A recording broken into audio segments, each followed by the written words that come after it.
Welcome to the Jaraci Cup 2 FAQ. This is going to be a nice video right here. I just want to go through some of the rules here and make sure people know how everything is supposed to work, just so that we don't have any hiccups. There have been some in the past, and I just kind of want to clear it up here. Question number 1. Is the answer to pretty much everything I'm about to say available in the rules section? Yes, it is. I would highly recommend you read this. I know it's pretty long, but it really is very helpful here. I'm going to go through it now in this video, and because I'm talking, maybe I'll be able to get out faster. Some people like to hear things this way. I don't know. Maybe I'll be able to explain things a little bit better than I've written them. But yeah, that's basically all I'm going to do in this video so far, except for also going over the ladder here and how that works. We start with faction picks. Random counts as a faction pick. Just want to make sure that that's clear here. Oh, I guess we can start here in the critical rules section. We actually have changed the map pool a little bit here. There's only 7 maps in it, so I just want to make sure everyone's aware of that. And also that everyone has got more maps 1.1t, but I think they should. So down we go here. We start now with group stage play. And what's important is I've shared a link to this sheet right here. And in the group stage, it's going to be important what that position number is. These are not finalized, actually, because I'm going to use the random number generator, all hail random number generator, to decide, what the position should be for the players. But this is going to be important when we start the group stage. If you look at faction declaration and map selection, I mentioned here that it's going to be different in each of the stages of the tournament, and this looks a lot better in the editor. There's supposed to be a tab there, but that's okay. So here's the link to that spreadsheet, like I said. Now in the group stage, you're going to play 2 maps with each player, right? You can think of it as a series, but you can play them at different times too. It doesn't really matter too much.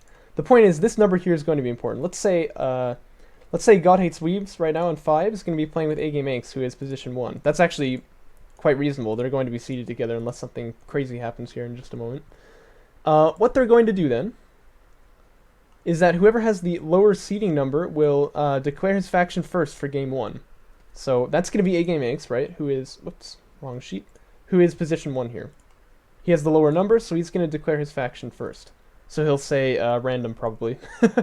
Then the player with the higher seeding number is going to declare his factions. That's going to be Blue Boo, and he'll probably say Kanev. Now the player with the lower number will pick the map for game 1. Then you play game 1, and then you go into game 2. So now we say, in fact, I should probably specify that in the rules here. I'll make a little addendum there in just a second. But for game 2, then we go, okay, who has the higher seeding number? Well, Blue again is at... Was I saying Blue? It should be God Hates Weebs. Point is, he's at 5 here, which is higher than 1, if you can count. So now, God Hates Weebs is going to declare his faction first for game 2. Then A-Game Inks will declare his faction. Then God Hates Weebs will pick the map. There's no bans in the group stage or anything like that, so there you go. When we go into tiebreaker matches, which sometimes happen in groups when you have a tie between 2 players and you don't know who should advance or not, what we're going to do there is determine what map will be played using RNG. That means that the player with the higher seeding number, so again, is it God Hates Weebs or A-Game Inks? Well, it's God Hates Weebs, he has a 5 there. Just want to make sure that's very clear. He will declare his faction first, then A-Game Inks will declare his faction, then you can begin the game. When we move into bracket play, things are a little bit different. I'll show you, let's see here. The last tournament, Car Cup 12, to give you an idea of what this is going to look like.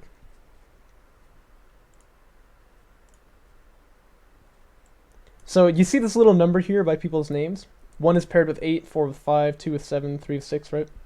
Those are the seeding numbers. Maybe I can zoom in on it a little bit so it's a little easier to see. I know YouTube's quality is generally not very good, but you should be able to see it there, right? That's the seeding number for the player. That is going to be important when we move into the bracket games. Faction declarations are handled first. Now, because these are best of 3 series, you have to stick with the same faction for the entire series. Unless you play as random, but that counts as a faction pick, like I said. But then, of course, it'll be random. But that's the idea. You can't change your faction pick during a series. You can change it between group stage matches, and that's important to note. So that's the seeding number, is that little number by a player's name. The player with the higher seeding number is going to pick his faction first, then the player with the lower seeding number will pick his, right? And that should give an advantage to the player with the lower seeding number. And that makes sense because that's the person who is higher seed, if you will. That's how most tournaments call it, but A-Game Inks, for example, he went undefeated from Group A, which means he's seed 1. So he should have an advantage when he plays with everyone else. Indeed, he does. So that's definitely intended. Let me see here. So then the player with the lower seeding number picks his faction. Then the player with the lower seeding number is going to ban a map. So we start with low seed there. Then the player with the higher seeding number bans a map. Then the player with the higher seeding number picks the first map. Then the player with the lower seeding number picks the next 2 maps. And if you're playing final, after that, the higher number player picks map 4, the lower number player picks map 5. Hopefully that makes sense. It's all written down here, like I said, so, don't be bewildered. I'll give you an example here to run through. Let's say A-Game is playing with Catharsis, right? So A-Game says, okay, I'm playing Brandon. Then Catharsis, wait, no. Wrong way. I've already messed up, haven't I? Because it's the person with the higher seed number picks the faction first, right? So Catharsis has the high seed, so he says, I'm playing Conf. A-Game says, I'm playing Random. Okay, so now we have faction picks out of the way. A-Game says, I ban GT Alt, let's say. Catharsis says, okay, I ban Kalash Teeth. Catharsis picks Torrent Crater. A-Game picks Firebase Krill and the Boneyard. That's an example of a proper faction and map pick for the quarterfinal there. And in the final, of course, it's just different because there's 5 maps picked instead of 3. So just so there's no confusion there, that's how that's supposed to work. We've had that mixed up a lot of times in tournaments in the past, but I'm hoping, this will maybe clear that up a little bit. Now, you may be wondering if Seed 1 can only be obtained by someone who is in Group A. Is that really fair or not? I think it is, actually, because the people who get put into Group A are the ones with the highest position when we start seeding for the tournament. So I don't think that's a problem, but if you think it is, just go ahead and put it in the, how shall I say, go ahead and put it in the comments below, because that is one thing that I kind of worried about. Speaking of seedings, it's a little bit complicated. I'm going to go through when I actually seed the tournament and show you how that was done, but it's based on kind of like a formula based on previous tournaments and stuff like that, so. But yeah. Deadlines. Deadlines are very important here because we had super long tournaments in the past. We don't want to do that again. This one is going to run for 4 weeks, and that's basically set here. Look down at my calendar here. It will be the 22nd pretty soon.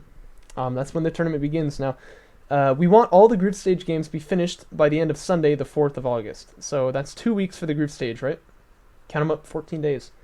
What's important here is that you are trying to get your games in, because if you are, and your opponent just kind of flakes out and doesn't show up, then he will forfeit and you'll get a 2-0. Otherwise, it'll be a 1-1 because no one tried to get the game in, so we can't really give the points to anybody. This is resolved by the tournament organizers. But trust me, I'm not going to be biased on this. I'll try my best to make sure that people have, like a fair chance of getting their games in, and, whoever is not pulling their weight is the one who's going to be called the forfeit there. Trust me, I'm not even playing in tournament. No, I am, but shh, it'll be fine. Let's see, I shouldn't have closed this calendar here because we have more deadlines too. When we move into the bracket play, the quarterfinals ought to be finished by the 11th of August. And then the semifinals should be played by the 18th of August, which is another Sunday. We don't actually have a deadline for the finals. We're just assuming that the players who are going to make it there are going to play them pretty quickly. But thing is, if the tournament can move ahead of schedule, very good. We want that. So if it's possible, play your games as fast as possible. We want to get the tournament through with, in an orderly manner. So that's how that works. Remember, serious games don't have to be played at the same time, and you can split them up if you need to. If you only have time for one game, that's fine. Just play one game, right? If you only have time to do like the faction picks and whatever, that's fine. Go ahead and do that. That's okay. We have a little bit of mod information here. Obviously, we're running the Jaraci balance patch if you didn't know that already. I've put the link in the description for how to get to the Discord server, then go to mod releases and pick up the the more maps mod. It's found right here. Just click on that, and then that should take you everywhere you need to go. Shouldn't be too hard to figure out. Now, there's also a zoom feature in the more maps mod. We don't want to use that, so when you're in the lobby, type /zoom, and unless it says player zoom extended by and then some number that's not 0, you're fine. Just keep going. It's also worth noting, though, Vanilla Galaxian Territories is not the map that's being played here, right? We don't want to play this one. When you're in the lobby, you type /L GT-Alt, like this. And then it should say loaded layout for both players, and then you'll know, okay, we're playing Galaxian Territories. That's all fine and well. That's what we want to see. We don't want to see the vanilla Galaxian Territories. We always have a little rehosting, restarting section here, but that's never happened before, I don't think, so don't worry about it. Now we come on to replays here. We really want replays to be submitted in an orderly fashion. The biggest thing, though, is that I'm the one who handles the replays when I make the replay packs. And so if I see the number of maps that are in the replay, it's like, oh, well, I already kind of know something about this series then, don't I? Sorry, I've got lots of phlegm in my throat here. I'm trying to clear it out, but we'll see what I can do. Point is, if I know how many maps are in the series, I already know something about it. That's not good. We want to avoid that there. So what you want to do then, I'll show you an example here. Admire my desktop, by the way. Just a little cluttered. We move into KC12 here. This is the last tournament. Let's look at one from me because I know it'll be set up properly. So you see there's map 1, map 2, and map 3. But if you look in map 3, there's nothing there. I've put a text file that says that it was clinched. You don't even need to do that because I can't see, obviously, how many files are in there.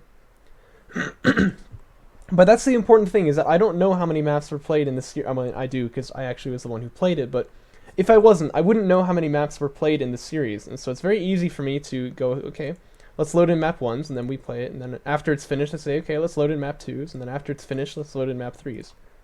Good. That's how it should be. And there's a little text document here as well, which tells you what the pick bans were, right? This one doesn't include faction declaration because that wasn't a part of Card Cup number 12, but it will be now. So I would say we'd start with like Maze faction, or like Maze Soban, yeah, and then Bozo Cow Galzian, and that way I would know. Okay, so they're picking factions here, and then Bozo Cow bans a certain map, Maze bans another map, Bozo Cow picks, Maze picks, Bozo Cow picks. That's actually not the pick ban order anymore, of course, but just don't worry about it. Of course, yeah, what we're doing these days, it would look like that, right? But yeah, this is very helpful. It allows me to know what all of the pick bans were, which is really relevant information in a tournament. You know, it's about kind of like the mind gamey side of things. Yeah. There you go. And this is also nice because obviously, if the replays aren't in order for some reason, I still know, okay, yeah, Titan Passage was the first map, then College Teeth, then Torn Craters. So it's kind of nice that way. Do not save this. I do not want this. Here's another good example is the finals for the upper bracket with A-Game 8s and Discara. Look at that. G1, 2, 3, 4, 5. I have no idea how many games were played. Which is really good because this is one that I was really invested in and I did not want to know. Although I was hoping it would be 5 maps. And if you watched Card Cup 12, you'll know it did indeed become that way. Info.txt, look at this. Beautiful. So that's how we want things to be handled. Also, it's important to note you need both the DOK replay and DOK replay X files, and as long as they have the same name, they'll be loaded together. So that's important as well, because we're playing on a patch. The DOK replay X file contains the patch information, so that we know, okay, that's what patch was being played, so the game is able to load it properly. This, my friends, is the ladder. This has been going for 2 weeks now, I think, but we're gonna have to use it for the tournament coming up. So I just wanted to make sure everyone knows how it works. I've got here one of my special admin sheets. You won't be able to see this one, but you'll see if you look down here, I've actually registered everyone who's going to be in the tournament here, so you won't have to worry about, how do I say, you won't have to worry about, you know, trying to get yourself registered for the ladder. You're already in. All you need to do then is after you've played a tournament game, you need to report it. As you can see, there are 2 ladders here. There's one for vanilla and there's one for the Jaraci patch. Tournaments are going to be ranked from now on, and so whenever you play a game in the tournament, you should report it here on the ladder. I wouldn't worry about like lowering your score or something. The ladder is pretty new right now, so anyone can recover. And frankly, I mean, look, there's only like 8 people on the biggest one right now. There's only 3 on vanilla, so don't worry about like ladder anxiety or whatever. Anyway, after you've played a game, here's what you're gonna do. So over here, there are 3 links. Sign up, which would allow you to sign up for the ladder, but like I said, I've already done that for you. Report game, which will allow you to report a game, and I don't trust Google, which means that you can report a game without having to sign in to a Google account. Some people care about that a lot, so, you know, we have that as an option, but I would just use this one. It's a lot easier. Click on the form here.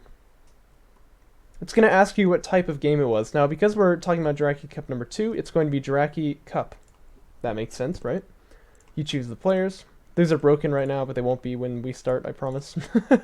You can upload the replay if you want to. That's not necessary, but it's kind of nice if people want to, cast it later. Of course, they will be in the replay pack for the tournament, so that's not terribly important. I wouldn't bother with this unless you want to. And then also, if you want to, but again, it's not required, you can put in what map it was, what player 1's faction was, what player 2's faction was, and then a little note and comment if you want to. And then you just hit submit. It's as easy as that. Using the other form here, I don't trust Google, that is. There's actually 2 pages to this one, but it looks the same. You just, you pick Jaraci Cup, whatever, you go next. Well, it's not going to let me because these are required, but if I were able to, let's pick no data and column, huh? How about that? Then, again, these are optional. It's the map layout and the factions and whatever, so that's that. If you want to check the list of games that have been played, you just go down here to games played. There you go. And there they are. This should list all of them. It'll tell you what type they were. Ranked just means that you're playing a ranked game, not in a tournament, and everyone's open to do that. If you make it clear with your opponent in the lobby that you want the game to be ranked, then it's ranked, and you can play ranked games whenever you want to. But there's also replays that you can pick up right here. It tells you what the map layout was. Note, comment, right? I did silly things and my rails broke. This is my favorite one. I haven't seen this game though, but I really should. But yeah, there you go. That's how the ladder works. I guess I could talk about check-in, but you should probably already be checked in by now, so that's, yeah, whatever. But yeah, there you have it. I'm really excited for the tournament. I hope you guys are too. Let's go ahead right into seeding. I mean, I say that. You can actually tell it's going to be 2 hours before I do that, but you will see it immediately. Oh, yeah, and one thing. Players can report their own score. Yeah, you don't need me to do that. If there's some problem, though, just message me on Discord, and I'll be able to handle that for you. Here's a link to the patch notes. 35 seconds, huh? Yeah, that's good enough. Check out the participants list here. So, we didn't hear anything back from... Wait, I'm recording. Yes, I'm recording. Yay. We didn't hear anything back from... Who is he, even? This guy. Yeah. Procyon. So we're just not going to seed him into the tournament. That's hopefully okay. Check out duct tape for JC2. Now, you'll notice there's a bunch of ties here. So here's a tie. Or here, whatever. Here's a tie, and then there's a huge tie right there. We can just take him out first off. Alright.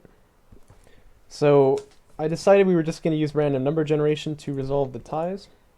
So first one between Bozocow and Shrike. That's me. I'm actually really hoping to get into C here for the seeding purposes. We'll see. 1 is me, 2 is him.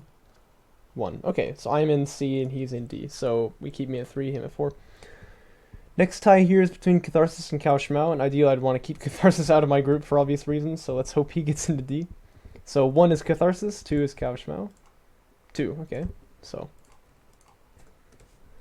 Cao Shimao gets up on top there. And then we have a 1, 2, 3, 4, 5, 6-way tie here. That's great. So in slot number 1 is going to come 2, whoever that is. So that's you get 12. And then 2 again means it's going to be you, get 13. And then 3. 1, 2, 3, you get 14. 1, so you get 15. And then there are 2 more, yeah. 2, so you get 16, and then you get 17, speedrunner. Okay. There we go. So we have the position counts now. We could try to sort by column, but it's really not worth it. So here's how seeding works, in case you were wondering. And then I'll talk about my predictions for the groups. Free form, of course. We know what we're doing.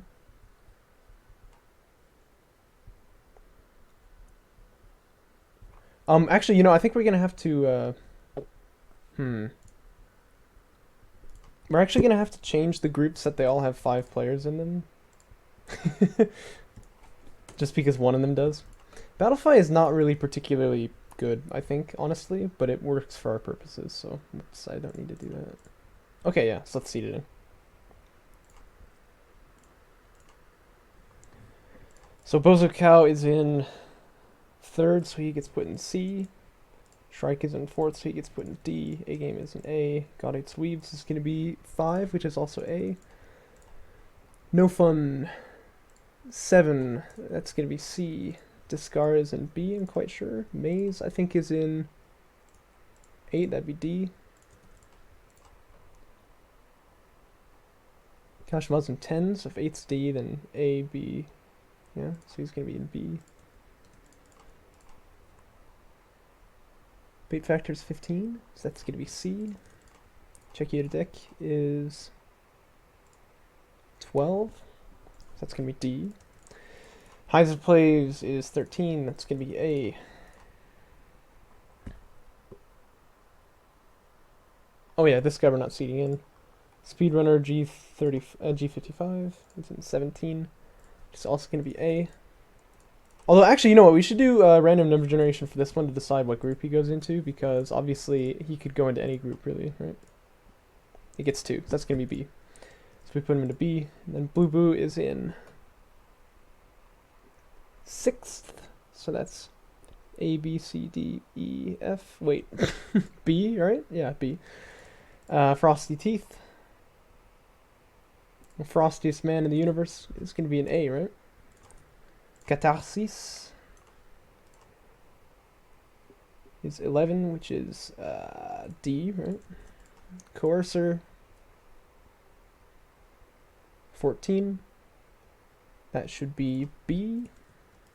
And then Dr. Doom is going to be 16, which should be D. So if we did this properly, all of the groups should have either 4 or 5. Oh.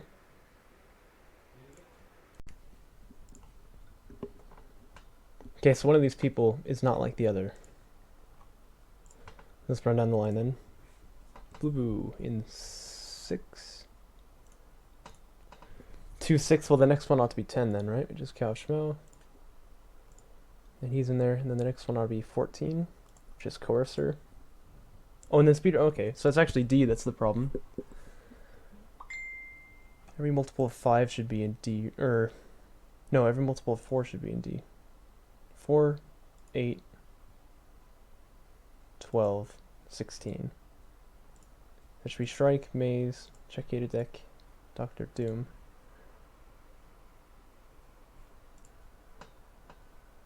Was it not Catharsis? Oh, wait a minute. I've done something silly, haven't I? Let me think about this for a second. A, B, C, D, A, B, C, D, A, B, C. Oh, he's in C. With me. Okay. Alright, so we take you, you need to be in C with us. Okay, we are good.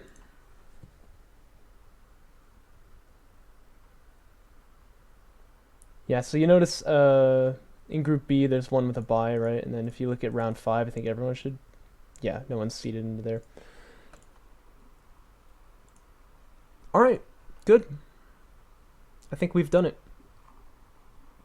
Well, I'm gonna go ahead and start the bracket in just a moment here, but there you go. Hope you actually watched this video, but I hope you learned something important from it too. And I'll catch you guys soon, I guess, in the game itself.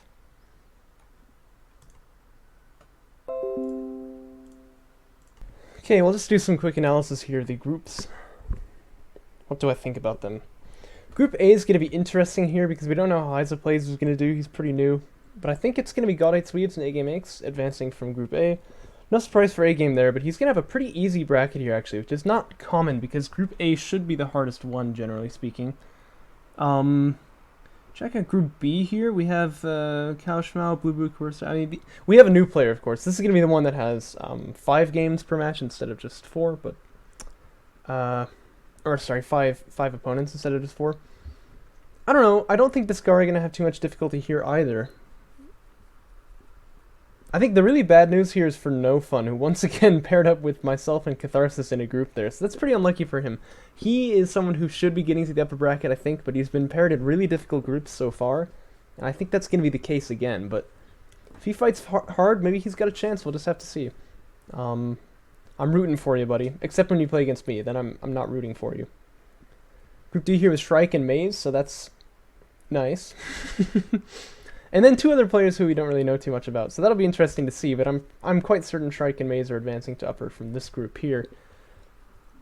Yeah, so I think the only unfortunate thing in the groups here is the fact that No Fun, Catharsis, and myself all in the same group, so one of us can't advance.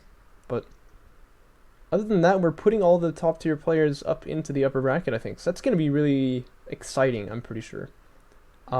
Should be a good tournament. We'll just have to see. But my prediction is definitely going to be in first, A Game Discara, myself, and Shrike, and then in second, God Hates Weebs, Blue Blue, I think. Although this is always an interesting matchup, so we don't know. And Courser could come in surprisingly strong, so we'll have to see. Catharsis, and then Maze. So, there you go. That's my predictions. Get playing, boys.